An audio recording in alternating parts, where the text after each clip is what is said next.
Hey everyone, welcome to The Creek. My name is Jared Miller and I'm the ministry lead here.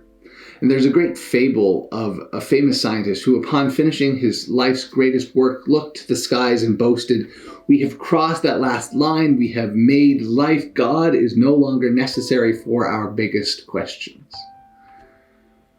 God, upon hearing this boast, decided to pay a visit to the scientist, and so inquired the deity, "Is it that anything I can do, you can do better?" "Not only can we, but we have," boasted the scientist, flipping a switch on a machine and watching as particles collided with each other in a brilliant display. "Let there be light," he said, and there was light. Then he turned his attention to a burner, and as he switched it on, he watched as various chemical reactions burped and bubbled their way through tubes combining hydrogen and oxygen. "Let there be water," scoffed the scientist, and there was water. He then turned to the various dishes scattered around his lab where organs and tissues were being grown from single cells. "Let there be plants and animals. Oh, and God, as if that's not enough for you, we have replicated even your greatest trick, and watch," he said, scooping a handful of dirt from the floor of the lab, "as I make a human being from this very pile." "Now, hold on a second," interrupted God. "Make sure you get your own dirt first." As our exploration of Job draws to a close, this week and next we find God in a similar situation. Having sat through a laundry list of speeches from dialoguing friends, God has listened patiently to smart, well-intentioned, good people giving Job a masterclass on the limitations of theology for everyday living. So when God finally does speak, I think it's because we're supposed to expect him to tell everyone who is right and who is wrong, who wins and who loses. But remember, Job is a story about the limitations of certainty, because it's a critique itself of the wisdom tradition. God's speech from the whirlwind is therefore less about our answers and more about our orientation. Last week, we looked at the very first part of this response, a defense of the very idea of goodness itself. Today, we pick up the other.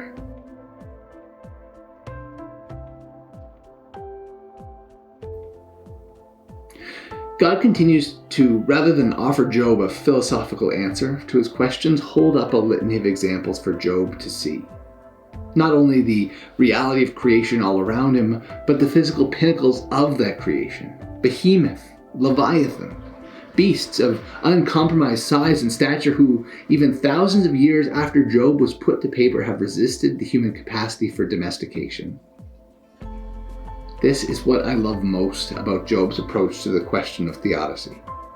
Because lots of people who are smarter than I am have suggested theories that claim to make sense of it. Most famously, Alan Plantinga's free will argument. But none of those can be airtight because that's not the nature of philosophy. Arguments are supposed to ebb and flow, go back and forth, and the discussion can never really be closed. But by specifically choosing not to answer the question of power, and instead by showcasing the relative weakness of human experience, God's own theodicy challenges not only the way we think about suffering, but more importantly, the way we think about power. God's second speech from the whirlwind takes God out from behind the defendant's table and moves him over to the prosecution. Power is no longer on trial. Weakness is.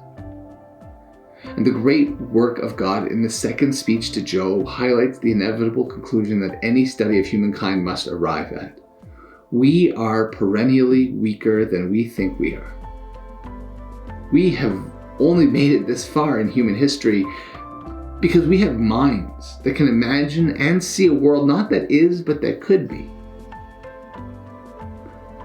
But this is also our great liability. When we see ourselves as something greater than we are, as we see ourselves as something that's greater than weakness, we miss the opportunity afforded to Job to practice radical humility and the wholesale acknowledgement of privilege and grace in our world and in our lives. And so next week, we'll take a look at how Job actually responds to God's speech. And so, for now, take care of yourselves and take care of each other. We'll talk to you soon. All the best. Bye for now.